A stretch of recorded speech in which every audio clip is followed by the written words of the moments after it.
자, 이제 102쪽에 5번 보시면, 자, 우리 규칙에 나눈 계산 문제입니다. 자, 이거 기출문제로 직접 풀어보는 건데요. 개발법상 환지 설계를 평가식으로 할 때 다음 조건에서 비례율은 얼마냐? 우리 평가식으로 할 때 비례율. 자, 우리 나온 것 중에서 판단하면 돼요. 우리 제가 비례율은 평가식으로 할 때 새로 사업으로 조성된 것이 종전에 투입된 것에 얼마나 비례하느냐. 그래서 우리 비례율이라면은 환지 전 토지나 건축물, 환지 전 토지나 건축물의 평가에 갖게. 요게 분모로 들어가고죠. 요걸 투입해서 나온 것이 조성된 토지나 건축물을 평가하니까 나온 건데, 요 나온 것은 사업비를 투자해서 나왔기 때문에 사업비를 빼줘야 순수 나온 금액이 된다고 했어요. 요 바로 요겁니다. 곱하기 100 해주면 되죠. 그러면은 계산을 해보면 나온 것 중에서 분모에 들어갈 게 두 번째 환지전 평가액 40억이죠. 그럼 40억 분에 조성된 것이 80억. 총 사업비가 20억. 그럼 얼마가 됩니까? 40분의 60이 되니까 1.5가 되죠? 곱하기 100 해주니까 150%.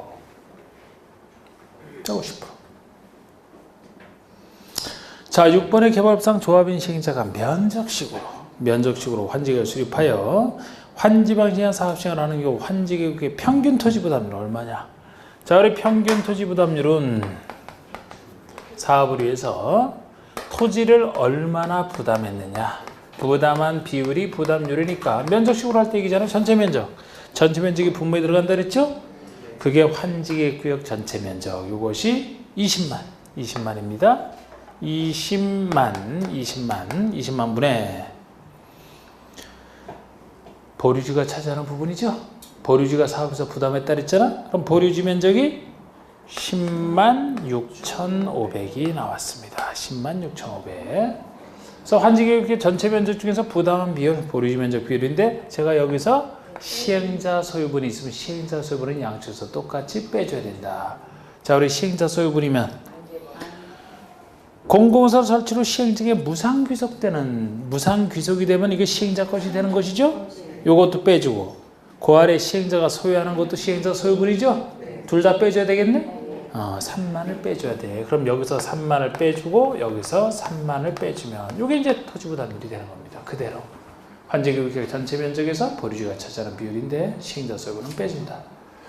그럼 간단하죠. 그러면 17만 중에 76,500이 되겠죠?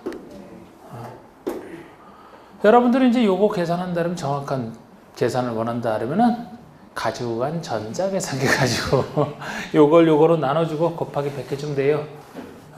그러면은 한 45% 정도 나오나요? 계산하면 돼. 그렇게 계산하면. 근데 대충 이제 이거 계산 안 해도 이렇게 대충 보면 요것의 반이라면은 85,000 아닙니까? 85,000? 요것의 반이 85,000보다 조금 작네. 그러면 뭐 50%보다 좀 작겠지 뭐. 40%처럼 많이 작진 않을 거고 대충 계산했을 때 45.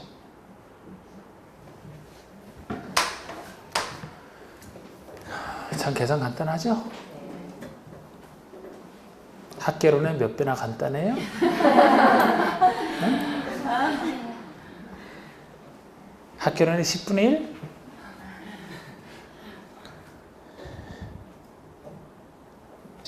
자, 7번. 개발법상 토지 부담률에 대한 설명으로 옳지 않은 거, 말로 하는 겁니다. 이거는. 자, 우리 토지 부담률이란 환지계획 구역 안에 토지 소유자가 도시개발 사업을 위해서 부담하는 토지 비율. 이게 부담률이에요. 사업에서 부담하는 비율. 환지계획 설계를 면적식으로 할 때 면적 크기 갖고 하는 거 아닙니까? 맞고요. 시행자가 산정을 합니다. 시행자가 환지계획에서 환지 설계할 때 하는 거 아닙니까? 시행자가 산정하죠. 그래서 3번의 환지계획 구역의 평균 토지 부담률은 50%를 초과할 수 없는 게 다른 얘기 없어 원칙이에요. 다만 환지계획 구역의 특성을 고려하여 지정권자가 인정한다. 지정권자가 인정할 때만 60%까지로 할 수 있는 거 좋고요. 4번에 환지계 구역 안에 토지주자 전원이 동의할 때는 평균 토지 부담률을 60%를 초과하여 정할 수 있다. 60%를 초과하여 정하려면 옛날이 전원동의였단 말이에요. 지금은 소유자 3분의 2 이상이 동의하면 돼요. 3분의 2 이상이 동의할 때만. 그래서 4번 틀렸고 5번에 환지계 구역의 외부와 연결되는 환지계 구역 안에 도로로서 환지계 구역 안에 도로가 있는데 외부와 연결되는 연결도로예요. 연결도로로서 너비 25m 이상인 간선도로는 소유자가 도로 부지를 부담하고 관할지자체가 공사비를 보조하여 건설할 수 있다. 요약서에서는 그 4번에 나오는 건데 제가 안 읽은 부분입니다. 보통 도로는 지자체가 설치해야 되죠. 보통 도로는 도시발법에서는 도로는 지자체, 도로 상하수도는 지자체가 설치한다 그랬어요. 그럼 지자체가 설치한다는 것은 자기가 도로 부지 비용에서 다 지자체가 하는 걸 얘기합니다. 그러나 연결되는 도로인데 25m, 너비 25m 이상의 간선도로라면 넓은 도로이기 때문에 넓은 도로가 설치할수록 그곳의 소유자가 유리해지죠. 그죠? 행정책 이런 것까지 이런 넓은 도로까지 다 할 필요는 없다고 보는 거예요. 이렇게 특별한 도로라면은 소유자에게 이익이 되는 게 더 큰 것만큼 일반과 달리 도로 부지를 소유자가 부담하라는 거예요. 그리고 지자체는 공사비만 보조할 수 있고요. 이거는 특별한 넓은 도로이기 때문에 그렇습니다. 그래서 이것도 맞아요. 4번만 틀렸습니다. 자, 우리 다음은 환지계 인가에 대한 사항이다. 옳지 않은 것은 인가에 대한 사항이다. 1번 행정청이 아닌 시행자가 환지계를 작성한 경우는 구역 지정권자인가? 이것만 지정권자인가가 아니라고 했죠? 환지계 인가권자는 누구라 그랬어요? 자치도지사, 시장, 군수, 구청장. 항상 그거 생각하셔야 돼. 이게 틀렸죠. 그래서 바로.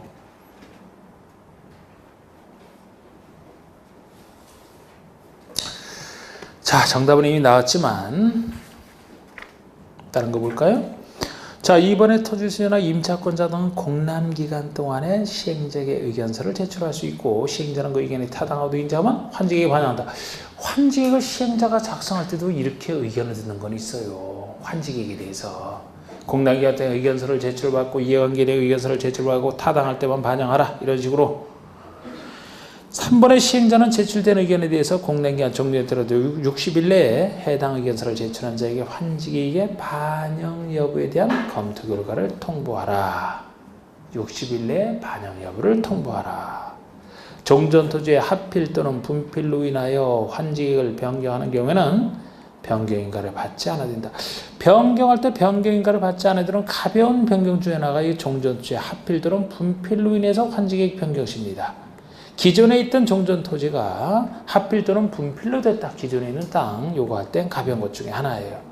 5번에 토지 소유자 간의 합의에 따라 환지계획을 변경하는 경우도 당사자 간의 합의에 따라 변경하는 경우이기 때문에 다른 이해관계 문제가 생기지 않기 때문에 이것도 가벼운 것으로서 변경을 받지 않아도 되는데 속하는데 평상시 이런 거 하는 건 아니고 하잖아. 문제가 하잖아. 자,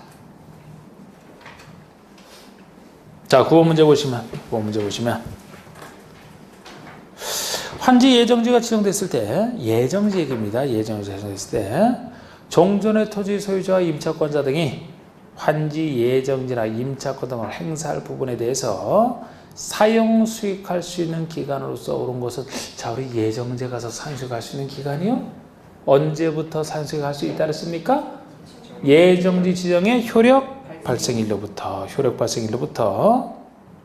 물론 효력 발생일로부터 하는 게 맞지만 사용수익을 시작하기가 힘들어서 따로 정한 날이 있으면 따로 정한 날부터 당연히 돼요. 따로 정했을 때는 보통은 효력 발생일로부터 언제까지요? 소유권 넘어가기 직전까지죠? 환지처분 공고일까지. 그럼 어떻게 되나요, 답이? 4번이 되겠네? 네. 1, 2번은 뭐 시작이 틀렸고 3번, 5번은 준공검사일까지가 아니고 환지처분 공고일 다음 날이라고 해서 틀렸고 중공검사를 받은 때부터 60일 내 하니까 환지처분 공고일까지가 되는 거예요. 공고 다음 날은 소유권을 취득하니까 그 직전까지 4번이 정확히 답이 되는 겁니다. 예정지정에 대한 설명이 옳은 거 이렇게 예정지정할 때는 그 예정지에 대한 그림이 생각이 나야 된다니까요. 그쪽으로 사용세권만 이전했다. 여기 소유권 중에서. 자, 1번의 시행자는 도시개발 사업의 시행기간이 장기간인 경우에는 환지 예정지를 지정하여야 한다? 예정지는 지정할 수 있는 임대역제 들어가겠잖아. 2번 예정지 지정이 있으면 종전 소유자, 종전 토지의 소유자는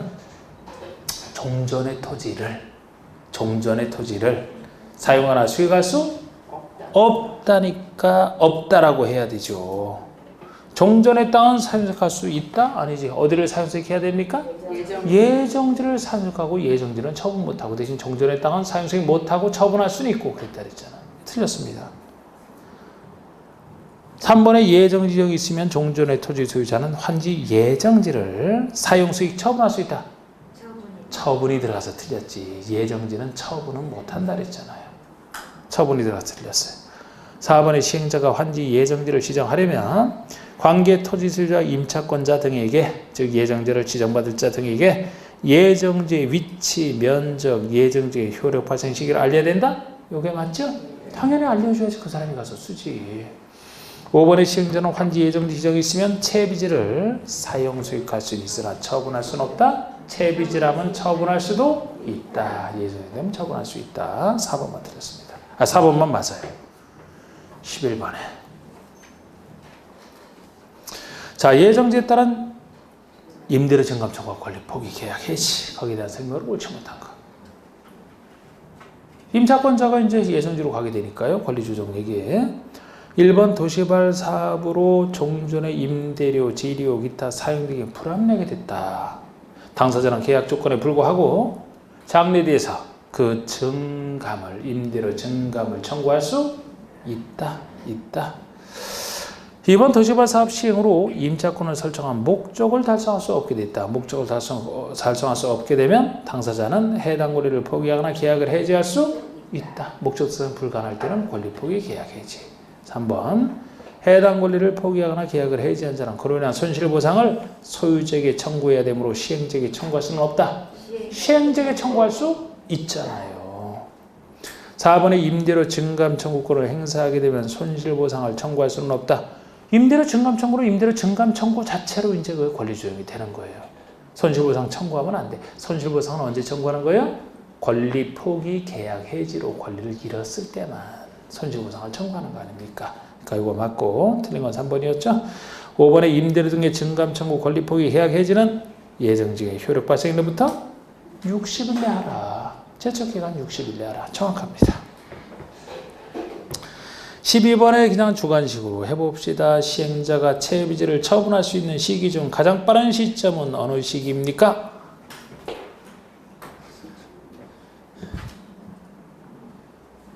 예정지가 지정된 때. 답 4번. 원래는 소유권 취득한 이유하는 건데 원래는 소유권 없이도 예정지가 지정되면 비용 충당으로 처분할 수 있다. 13번.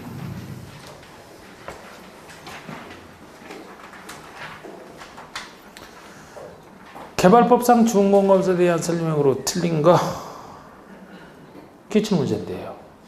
개발사업의 준공검사 전에는 채비지를 사용할 수 없다?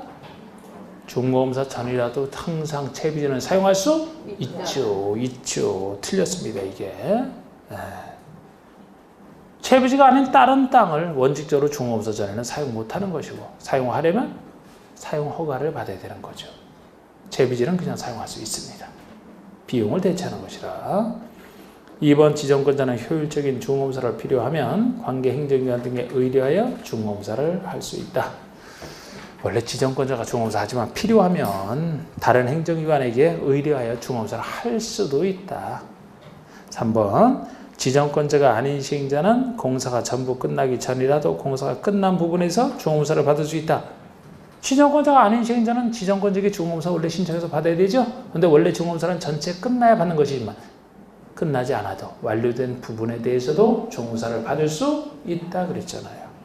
3번에 지정권자가 아닌 시행자가 도시개발 사업의 공사를 끝낼 때는 공사 완료 보고서를 작성하여 지정권자 준공검사를 받아야 된다.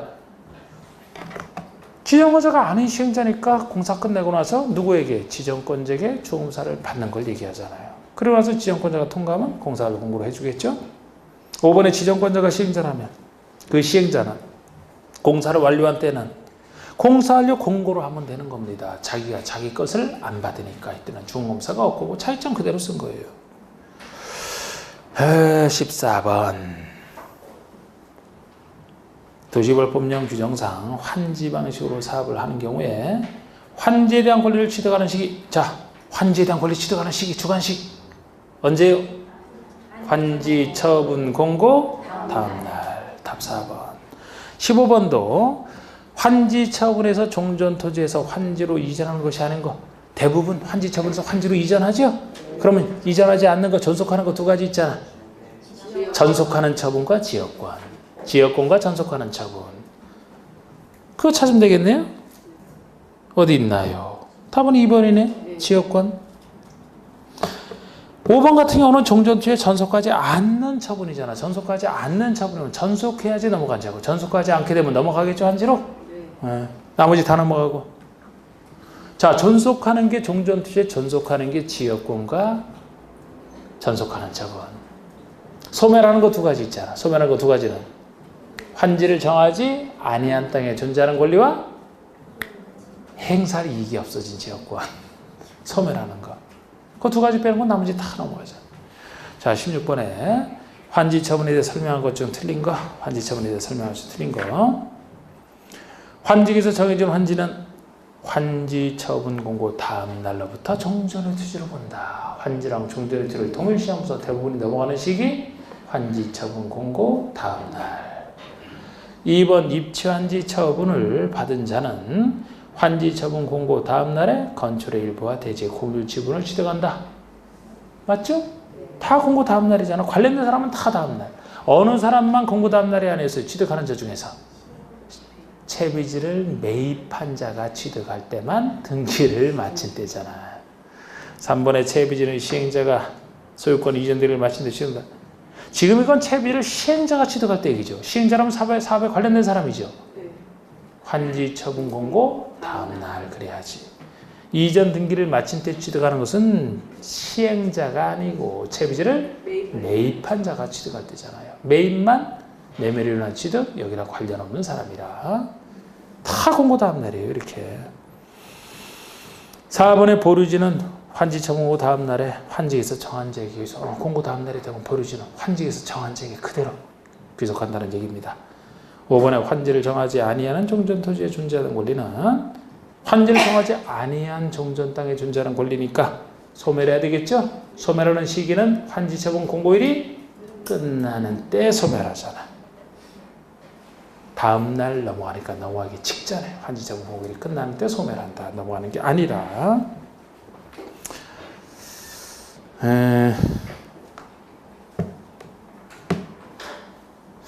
자, 우리 17번이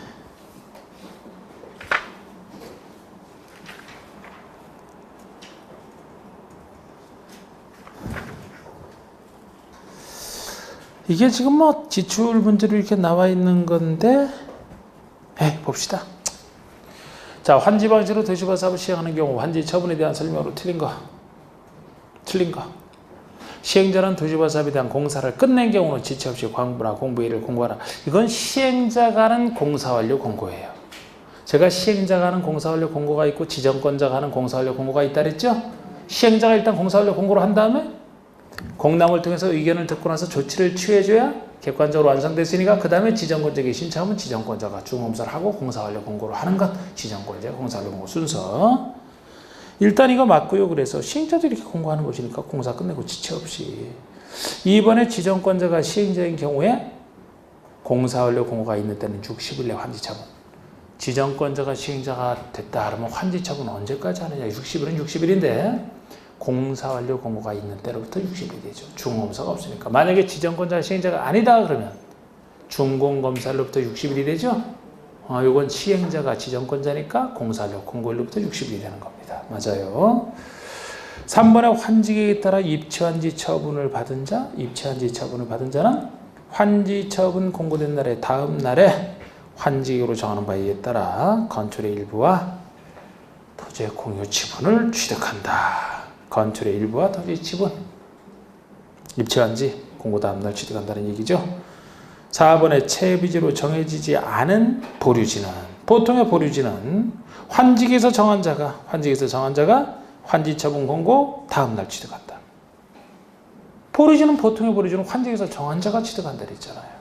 5번에 도시개발 사업 시행으로 행사할 이익이 없어진 여건, 이익이 없어졌으니까 소멸해야 되겠죠. 환지처분 공고된 날에 다음 날에 끝나는 때 참 유치하게 냈지. 어디가 틀렸어요? 다음 날이 들어가서 틀렸어요. 소멸하는 시기는 다음 날 전에 소멸하는데 언제가 끝나는 때요? 환지처분 공고일이 끝나는 때지. 공고일이 끝나는 때가 소멸하고 다음 날이면 넘어가잖아요. 근데 넘어가는 게 아니잖아요, 이거는. 근데 여기서는 끝나는 때는 좋은데 글쎄 공고된 날이 끝나는 때지 공고 다음 날 끝나는 때가 아니잖아. 다음 날을 집어넣어서 틀리게 했던.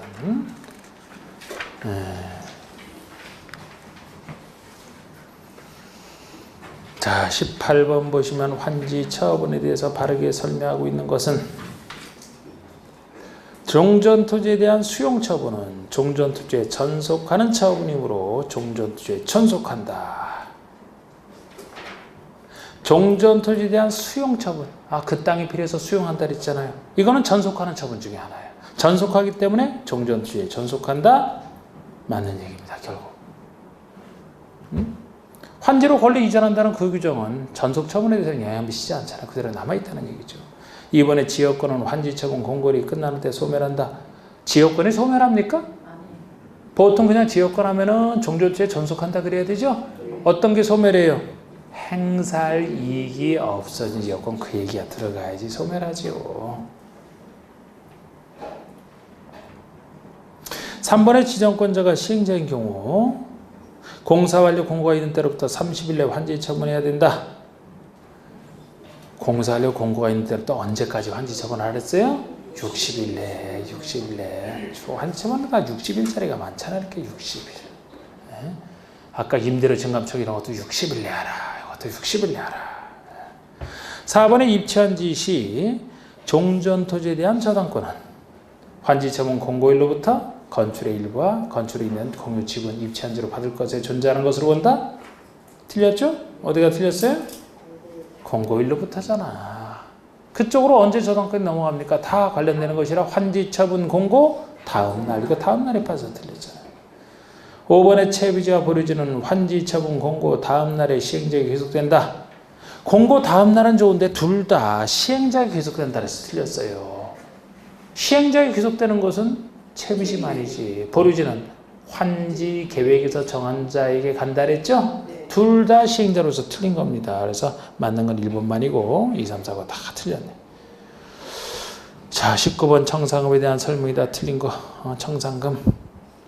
청산금을 교부하는 것은 손실 보상해 주는 성격이고 청산금의 징수는 부당이도 반환 받아오는 성격. 성격이 그냥 2번 종전의 토지며 환지, 위치, 지목, 면적, 토지, 수리, 이용사, 환경, 기타 상황 종합적으로 고려해요. 금전으로 우리 청산하는. 그러니까 청산할 때도 평가액 따질 때 아까 7가지 환지에 썼던 기준 다 종합적으로 다 고려해서 제대로 평가해 주라 그런 얘기예요. 그래서 금전으로 청산하라. 3번의 청산은 환지 처분을 하는 때 확정된다. 자, 우리 항상 개발부상 청산에서는 결정과 확정 시기를 잘 구별하셔야 되죠. 확정은 아니지. 환지 처분 시에는 뭐예요? 결정이지, 결정. 환지 처분을 할 때 결정하고 환지 처분 공고 다음 날이 되어야 확정되고. 응? 확정된 청산금을 징수유보할 수가 있고 물론 다 환지 부지정된 땅은 미리 다 할 수 있는 예외가 존재하지만 결정과 확정 시기를 하는 거. 결정의 결정이거는 확정은 소유권 넘어가는 때 환지 처분 공고 다음 날과 일치합니다. 틀렸고 4번 행정청이 아닌 시행자는 시장수구청장에게 청산금 지수로 위탁할 수 있다. 시장 등에게 위탁할 수 있고 행정청이 아닌 시행자니까 직접 강제인수 못하죠.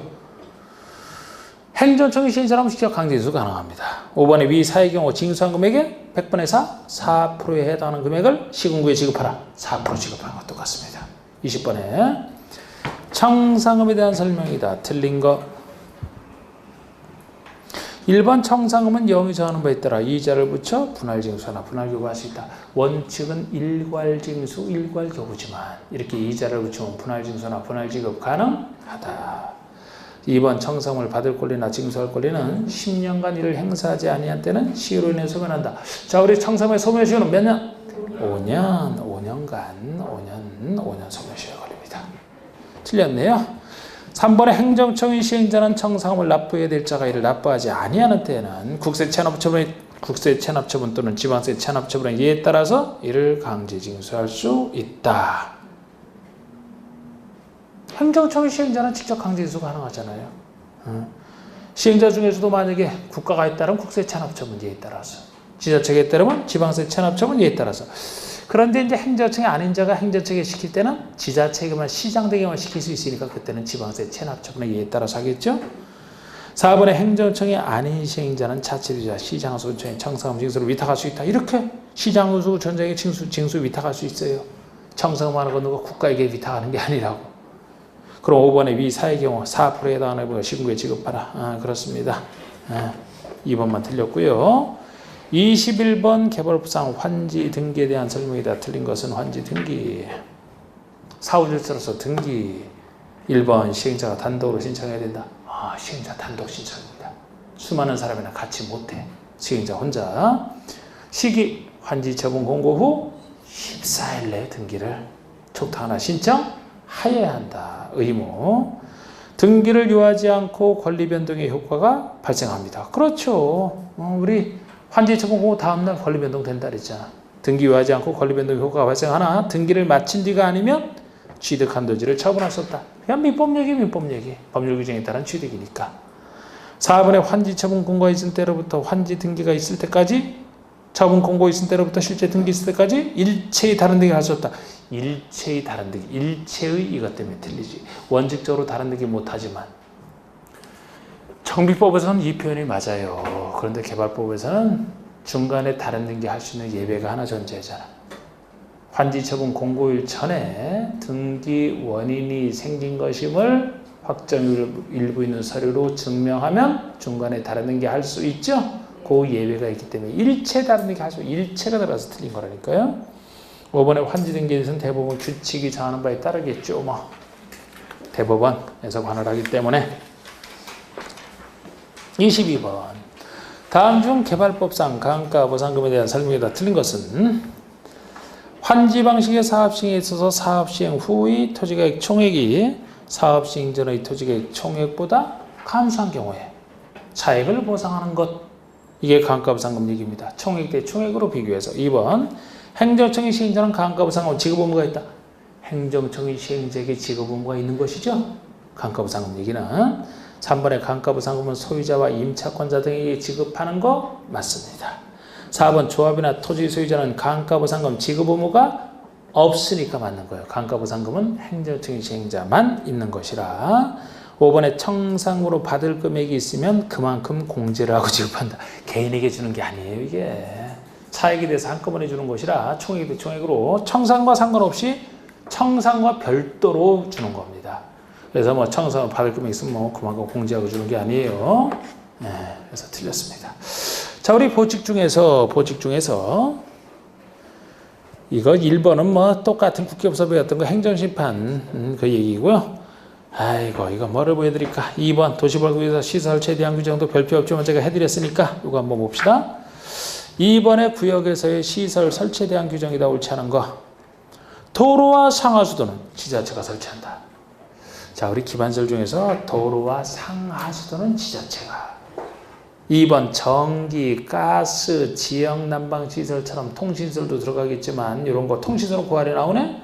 해당 그 지역에 그 시설을 공급하는 자가 설치. 3번은 통신 서비스를 제공하는 자가 설치. 이런 전문시설은 시행자가 할 수 있는 성질이 아니라 그랬죠.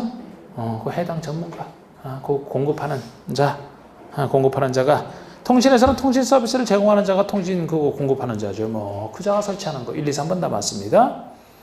4번의 도시발구역의 전기시설을 시행자가 지중선로로, 땅에 묻는 지중선로로 설치할 것을 요청하는 경우에는 특수설치를 요청했으니까 전기를 공급하는 자, 원래 내들 공급하는 자와 특수 설치를, 지정 설치를 요청한 자가 각각 2분의 1 비율로 비용 부담하는 건 예외 규정이에요. 원래는 설치 의무자가 다 내지만 특수 설치를 요청했을 때는 이렇게 반반씩 내는 게 원칙입니다.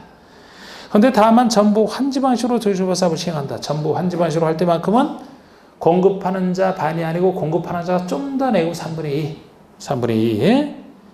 지정 설치를 요청한 환지 방식의 시행자가 3분의 1 낸다 그랬죠. 공급하는 자가 3분의 2 이게 서로 바뀌어야 돼. 네. 그래서 틀렸습니다. 자, 우리 3번 문제 보시면 도시개발 채권에 대한 설명이에요. 옳지 않은 거. 도시개발 채권에 대한 설명이다. 옳지 않은 거. 1번 도시개발 채권은 도시개발을 위한 채권, 공익성이 있는 도시개발을 위한 채권을 얘기합니다. 시도지사가 국장 승인을 받아 발행한다. 자, 우리 도시개발 채권만큼은 도시개발에 대한 채권에 시도지사가 발행하는 거 맞죠? 누구 승인? 행안부 장관, 행정안전부 장관 승인이라는 걸 정확히 보셔야 돼요. 행안부 장관이 참 별로 나오지도 않는 사람이라 이렇게 나왔을 때는 좀 신경 써줘야 됩니다.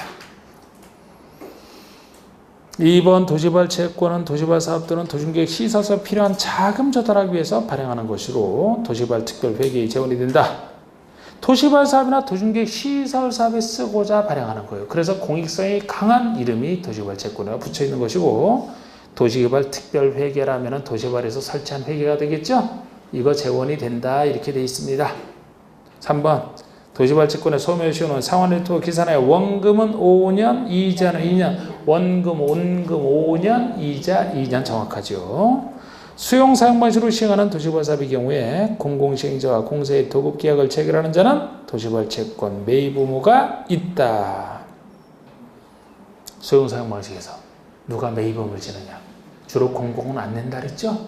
민간 중에서 돈 버는 사람이 매입 의무 있다 생각하시면 돼요. 그래서 공공시행자가 아니고 공공시행자가 공사의 도급계약을 체결하는 자, 도급계약을 체결하는 자가 민간에 대해서 공사 딴에는 이익 보는 사람이자 매입 의무가 있습니다. 또 5번에 민간 시행자는 매입 의무를 진다. 공공은 안 져요. 민간 시행자로 지정된 사람, 또 국가법상 형질 변경 허가를 받은 자까지 세 사람이 매입 의무가 있는 겁니다. 이건 뭐 옳지 않은 것은 뭐 아까 행안부 장은 그게 틀렸고. 자,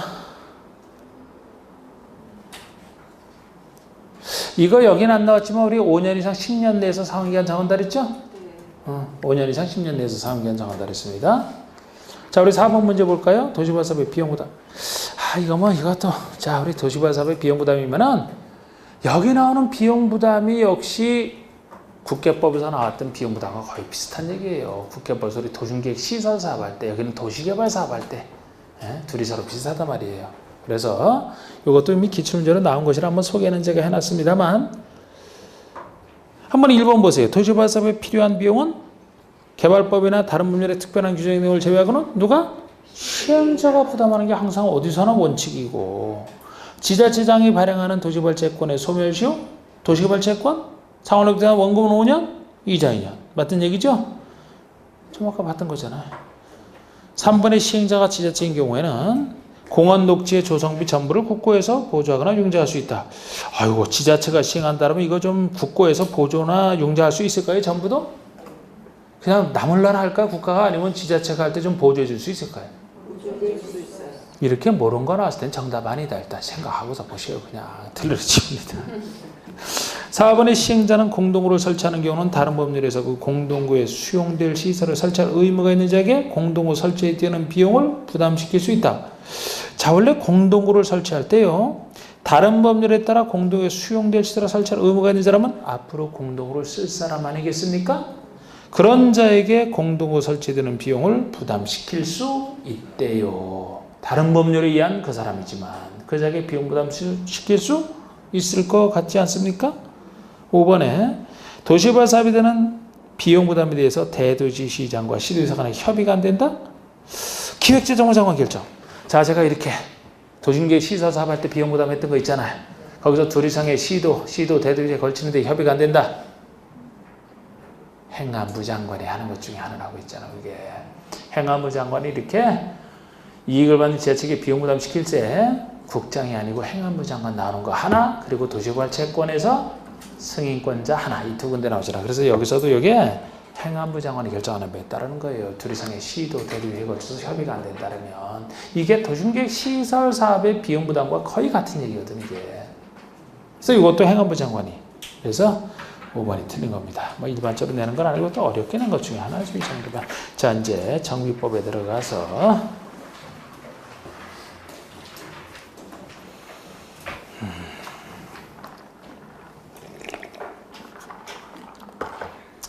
자, 정비법상 정비사업과 공동이용설 등에 대한 설명으로 옳은 거.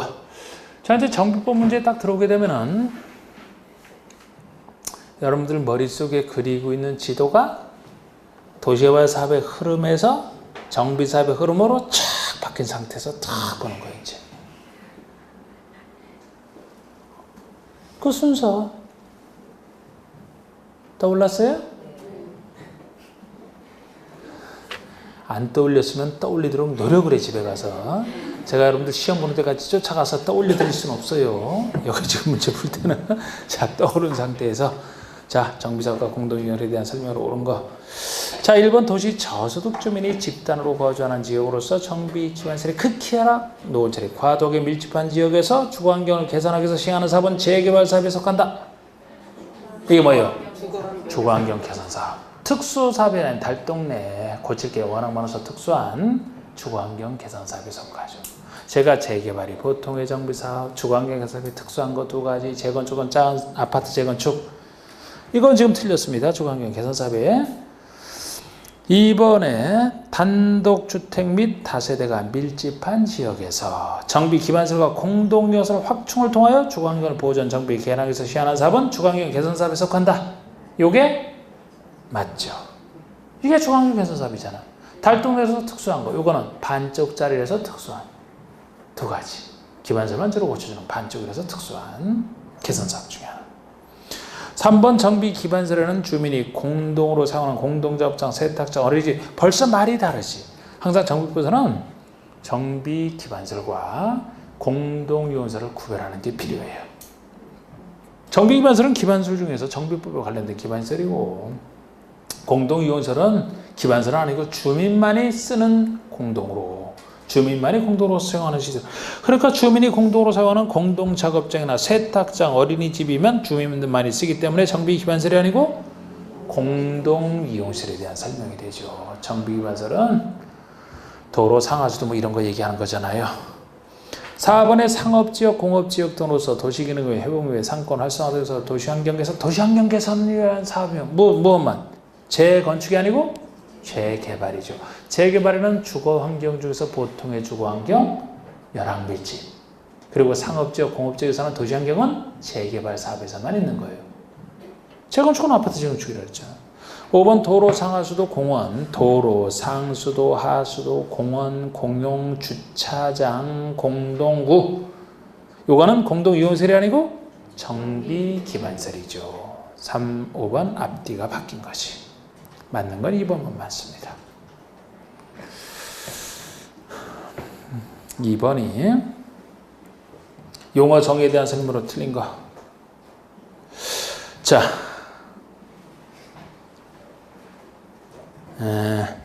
건물이 훼손되거나 일부가 멸실되어 붕괴 그 밖에 안전사고 우려가 있는 건축은 노후분 연출에 해당한다. 노후분 연출이죠. 2번 주거환경 개선 사업이란 기반시설은 양호하나 노후분에 해당하는 공동택 밀집 벌써 틀렸지.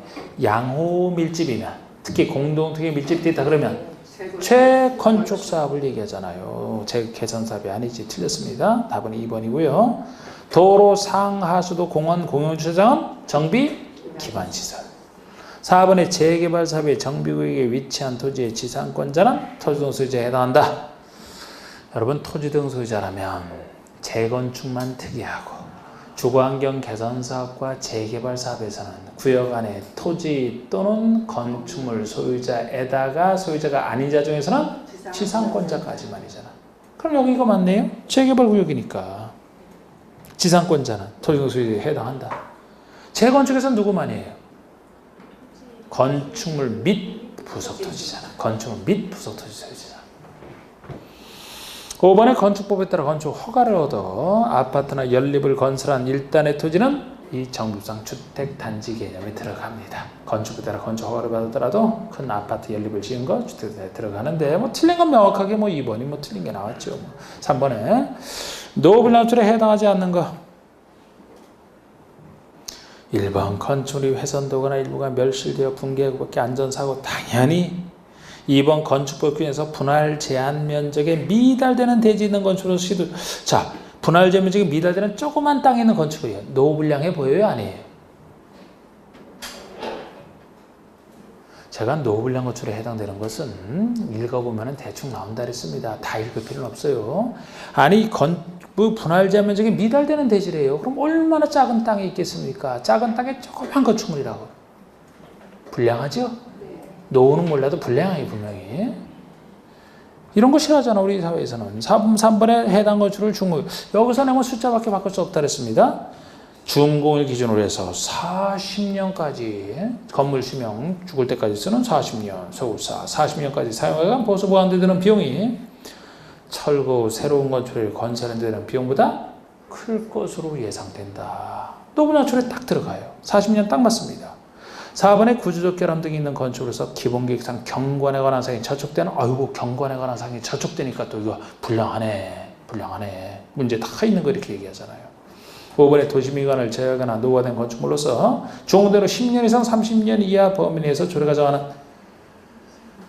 20년 이상 30년 이하예요. 최소 20년 이상 최대 30년 이상 이거 왜 안 바꾸는지 몰라. 이거 사실 참 요새는 참 많은 오랫동안 쓰는 건데 이거 너무 짧아. 근데 10년이면 진짜 더 짧죠. 10년이면 금방 지나가는데 20년 이상 30년 이하가 있어요. 그래서 이게 틀렸습니다. 4번 문제 보시면 정비법에서 토지 등 소유자 개념에 속하지 아니하는 사람은 토지 등 소유자 개념. 자, 우리 주거환경 개선 사업이라면 정비구의 지상권자 들어가죠? 네. 재개발에서도 들어가잖아.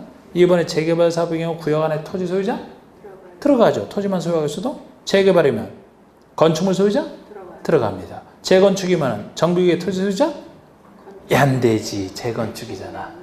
건축물에서는 건축물 및 부속 토지라서 건축물에다가 토지도 오고 건축물의 부속 토지만 같이 가지는 사람이지 그냥 토지에서 안 들어가고 건물만 가지고 있거나 지상권자 다 안 들어가요. 5번은 재건축에서는 건축물 및 부속 정확하잖아. 5번은 4번이 틀린 거죠.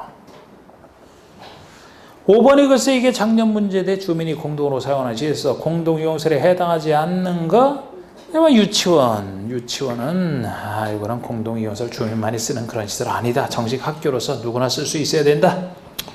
다른 거 뭐 경로당 타가수 어린이 어린이집 다 들어갑니다. 1번 얘기고. 자 이제 정비 기본계획 들어가 봅시다. 여러분 정비 기본계획이면은 맨 앞에 놓은 정비사업의 기본 방향을 정하는 게 요거는 누가 수립한다라고 했어요? 따로 이어가시라 그랬잖아. 정비법에서는 요거랑 정비 지정자 둘 따로 이어가시고 나머지는 시장원수 등이 한다 그랬잖아. 정비 기본계획은 특광자치지자체도 시장까지. 군에서는 기본계획을 수립해도록 개발되어 있는 곳이 아니라 그랬죠? 특광시장이 수립해요. 몇 년마다? 10년마다. 10년마다 수립하고 5년 재검토하고. 이때도 대도시장 이상은 무조건 만들고 시에서는 보통 시장은 원래 만들어야 되지만 도지사가 필요 없다 그러면 생략할 수 있고 혹시 이 계획 수립하는 구조가 나왔다면 정비기관 차이. 자 우리 수립하기 전에 주민의견 듣고 지방의견을 듣는데 여기서는 14일 이상 공람해서 주민의견을 듣는다. 정비기관이라면 30일 이상 공람하더라. 거기서만 차이겠지? 지방의회는 다 똑같이 60일 내에 답하게 돼 있고요. 협의심이 이것도 보통의 시장만 도지사 승인을 통해서 도지사가 협의심을 거쳐 승인하고 서류 보내지 대도시장 이사면 혼자 다 한다 그랬죠? 더 이상 할 것도 없어 그러면. 그리고 하여튼 기본계획 했으면 기본계획이라 국장에게 마지막에 보고하는 것도 있고요. 자 우리 바른 설명은 특광자치지자체도 시장 군수는 기본계획을 수립해야 된다. 어디가? 군수들어서 군수는 여기 없다. 특광 시장 군수다. 군은 기본계획 수립할 정도로 개발된 곳이 아니다. 그거 인식을 하고 있어야 보이는 거예요. 틀렸어요. 군수 때문에. 이번에 기본계획 20년마다 수립 10년마다 수립하고 5년마다 타당성을 검토하고 그 결과를 기본계획에 반영하라. 그렇습니다. 20년이 틀렸어. 그럼 20년마다 수립하는 계획은 어디 있나요? 없어요. 없어요, 아예.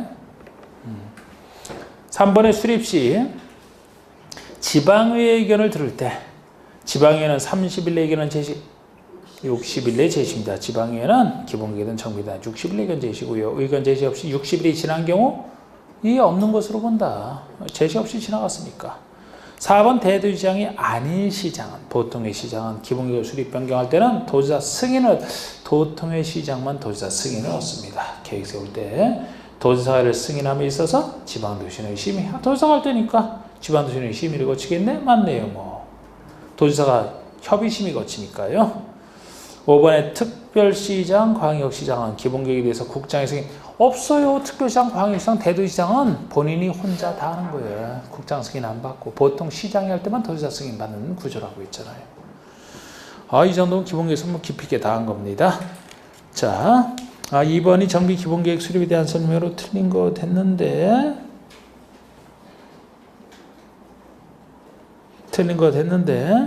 1번이 도지사가 대도시가 아닌 시로서 기본계획을 수립할 필요가 없다고 인정하는 시에 대해서는 기본계획을 수립하지 아니할 수 있다. 이거 맞고요.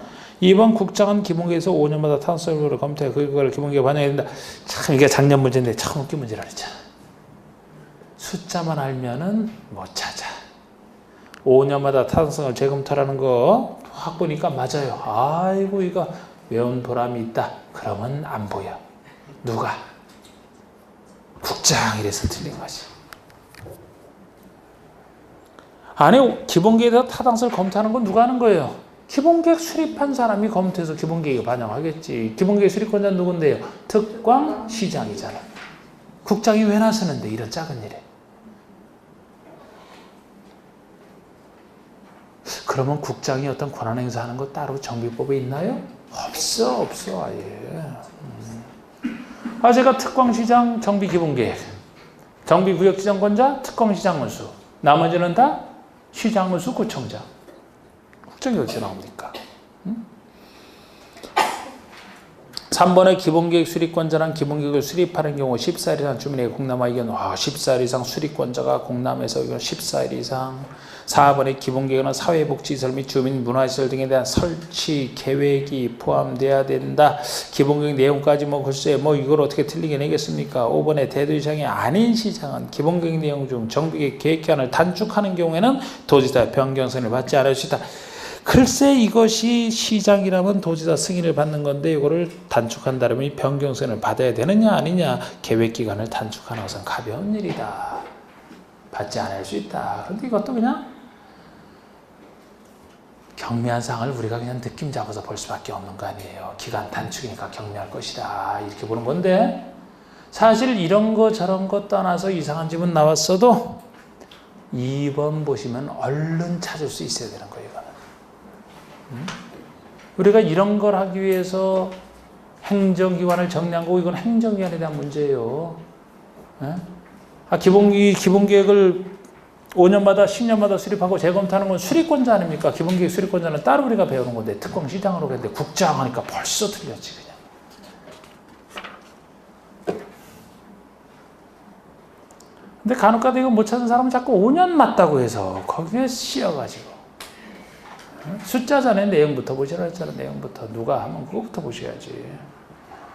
3번이 정비 기본계획 내용이 아닌 거. 이거 그냥 까다롭게 낸 거지. 이건 까다롭게. 기본계획 내용이 아닌 거. 정부사업의 기본 방향. 당연히 들어가겠죠. 정비구역과 면적. 여러분 정비구역이 얼마고 면적이 어느 정도 크게 어디고 이건 어디 들어가겠습니까? 요거 찾을 수 있겠나? 요거? 중요성에서는 하위에 속하는 건데 이게 정비계획 내용 아니겠습니까? 정비구역 면적이면 정비계획의 내용이겠지. 단계별 사업추진계획, 어떻게 순서 정하는 거, 건필률에 대한 밀도계획이잖아. 건필률에 대한 계획이면은 정비계획이지만 밀도계획이라 방향 정하는. 정비 예정구역을 정비계획 수립 시기, 단계별 정비사업 추진계획에 들어가는 거 아닙니까? 그래서 혹시 이렇게 나왔을 때 대비해서 그냥 정비계획과 좀 더 구체적인 정비계획과 차이점 구별하시는 답이 2번이 되는데 사실 뭐 주라고 풀려고 앞에서도 했었고. 자, 04번의 정비법령상 정비계획의 수립과 구역 지정에 대한 설명을 옳지 않은 거. 자, 우리 정비 기본계획이 수립됐다면 그 범위 내에서 정비계획을 수립하고 구역 지정하는데 우리 정비계획은 입안과 결정. 정비계획 입안만 하면 정비계획 지정하는 사람이 정비계획을 결정하고 구역 지정하는. 시군에서는 시장원수가 정비계획 수립하고 일정 절차를 거친 후 직접 지정한다. 자, 우리 시군에서는 시장원수가 정비계획 입안 결정 구역 다 한다 그랬죠? 자치주로 그 사람이 다 한다 그랬죠? 어디서만 차이가 난다 그랬어요? 특별시장 광역시장이 하느냐 구청장이 하느냐. 특별시장 광역시에서만 정비 기본계획과 정비구역 지정을 특별시장 광역시장이 하고 나머지는 다 구청장이 하는 거 아닙니까? 그러니까 시군에서는 이 사람 하는 건 맞아요. 이번에 정비계획을 위반하거나 변경하려면 정비계획 할 때요, 주민에게 서면으로 통보한 후 주민 설명회를 한 다음에 30일 이상 주민에게 공람하고 지방의견을 듣는다. 30일 이상 공람 지방의회.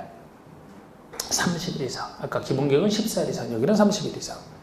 3번의 지방의회는 60일 의견을 제시해야 되며 의견 제시 없이 60일이 지난 경우에 똑같아 이거는. 4번의 특별시 광역시에서는 구청장 등이 정비계획을 수립하여 일정 조사를 거치고 직접 정비계획을 지정한다. 이러면 틀리지. 지금 이런 얘기를 하면 특별시 광역시에서 구청장 등이 혼자 정비계획 입안 결정 구역까지 다 지정한다는 얘기가 되죠? 그게 아니고 정비계획을 입안만 하죠. 구청장이 정비계획을 입안만 하고 특별시장 광역시장에게 서류 보내면 구역 지정을 신청하면 특별시장 광역시장이 정비계획을 결정하고 구역 지정하는 거. 정비계획 결정과 구역 지정은 특별시장 광역시장이 하는 거죠. 그럼 나머지는 또 구청장이 하는 겁니다. 이런 식으로 요게 틀렸고, 이것도 뭐 천재지방 긴급한 경우만 구청장이 직접 하는 경우 있지만 그러려면 그 얘기가 나와야 되는 거고 없잖아요. 우리 일반적으로 답해야 되지. 4번 틀렸고 5번에 자치시, 자치도지사, 대도시, 시장 정비계획을 수립하여 일정 절차를 거친 후 직접 구역을 지정한다. 자치, 자치도는 항상 그 사람이. 대도시장도 마찬가지예요. 시장으로서 그대로 합니다. 특별시 광역시냐 구청장이냐 거기서만 차이가 난다 그랬습니다. 그래서 4번을 좀 잘 보시면 되는. 5번에 재건축 사업의 안전진단에 대한 설명으로 틀린 거. 안전진단에 대한 설명으로 틀린 거. 재건축 사업의 정비계획 위반을 위하여 정비 기본계획에 따른 재건축 정비계획 수립 시기가 도래한 때 안전진단을 실시한다. 재건축 정비계획 수립 시기가 도래하면 안전진단을 해야 되는 것 중에 들어가요. 재건축 정비계획 위반과 관련해서 2번 정비계획 위반권자는 천재지변 주택이 붕괴되어 신속히 재건축 유치할 필요가 있다고 한다면 안전진단 대상에서 제외할 수 있다. 이미 안전진단 해볼 필요가 없다. 이 정도는. 3번의 정비계획 위반권자는 안전진단 요청 있는 공동주택이 노블라우트에 해당하지 아니함이 명백하다고 인정할 때도 안전진단 실시가 필요하지 아니하다고 결정할 수 있겠죠. 노블라우트의 아님이 명백한 경우인데 해서 뭐합니까? 역시 안전진단 실시가 필요하지 아니하다고 결정할 수 있고요. 4번의 정비계획 위반권자는 정비계획 위반 여부를 결정한 경우는 지체 없이 시도지사의 결정 내용과 해당 안전보수 제출. 이렇게 위반권자가 시장원수가 직접 이렇게 최종 결정을 하고 바로 이 사람이 시도지사에게 내는 것이지 이것도 국장에게 한다 그럼 틀리는 겁니다. 그러면 시도지사가 5번 검토 결과에 따라 문제가 있다고 판단되면 정비계획 위반권자의 결정을 취소할 수 있다. 결정을 직접 취소하면 안 돼. 취소는 누가 해야 된다 그랬어요? 위반권자가 결정했으면 위반권자가 해야 되잖아요. 그래서 위반권자의 취소를 요청할 수 있는 것이지 직접 취소할 수 있다. 그러면 시도지사가 취소하면 위반권자 어떻게 됩니까? 그래서 그 부분이 틀렸어요. 자, 6번 다 됐어요? 6번 7번 하고 끝입니다. 자, 6번에 정비사업과 관련된 안전진단에 대한 설명에다 옳은 거. 정비계획 위반을 제한하는 자가 위반을 제한하기 전에 안전진단 실시를 요청하려면 안전진단 실시 요청이죠. 그럼 해당 정비구역 안에 위치한 건축의 부속토지 소유자 5분의 3 등.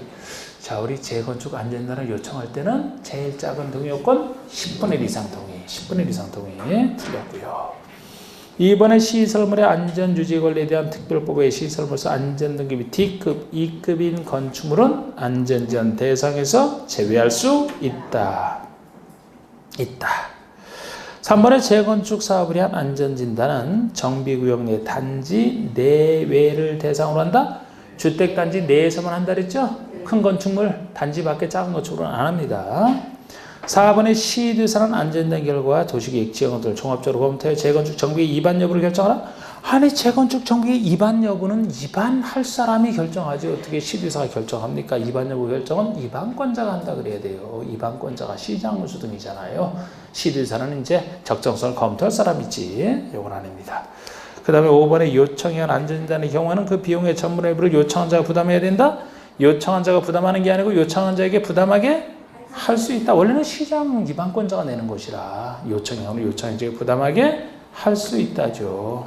그래서 옳은 것은 2번만 옳고 우리 7번이 최근에 그 재건축의 안전진단 설명 문제인데 요것으로 틀린 거 됐는데 1번의 정비계획 위반권자는 단계별 정비사업 추진계획에 따른 재건축 정비계획을 정비계획 수립 시기와 도래한 때 안전진단 실시 아까 나온 지문이고요. 진입도로 등 기반서 설치를 해서 불가피하게 정비계획에 포함된 것으로 정비계획 위반권자가 인정하는 단지 내의 건축물은 안전진단 대상에서 제외할 수 있다. 불가피하게 정비계획에 포함됐으니까 안전진단 할 필요 없이 사업해야 될 거 아닙니까? 제외할 수 있다. 3번의 정비계획 위반권자는 현지 조사를 통해서 구조 안전성, 여러 가지 적합성을 심사하여 안전진단 실시 여부 결정. 안전진단을 구체적으로 원래 단지에서 해야 되는데 제외할 수도 있잖아요. 실시 여부를 결정하는 건 위반권자가 하는 거 아닙니까? 주어는 위반권자, 실시 여부 결정이 수로. 4번에 시도에서는 필요한 경우 안전진단 한국시설안전공단에 안전진단 결과의 적성성 여부에 대한 검토를 의뢰할 수 있다. 시도에서가 검토할 때 얘기해요. 검토할 때 전문기관에게 의뢰할 수 있다는 겁니다. 5번에 정비계획 위반권자는 정비계획 위반 여부를 결정한 경우에는 지체 없이 국장에게 안전진단 결과 보고서를 제출해야 된다. 이게 바로 틀린 게 위반권자가 최종 결정하면 아까 바로 적정성을 검토받기 위해서 바로 윗사람이 시도에서에게 제출하면 시도에서가 검토를 해서 취소를 요청할 수 있다 그랬죠? 국장에게 지금 제출하라서 틀린 거예요. 그럼 시도에서는 뭐가 됩니까? 왜 두 단계 위로 갑니까? 바로 이 사람이 시도에서에 제출하면 시도에서가 적성을 검토를 하지. 국장과 관련 없는 일이에요. 역시 틀린 거. 아이고 이제 오늘 진도까지 완벽하게 따라잡았네 이게. 오늘 여기까지 했습니다. 이제 좀 더 다음 주에는 이제 좀 더 편하게 나갈 수 있겠네. 물론 지금 문제 다 풀지만 자 마치겠습니다.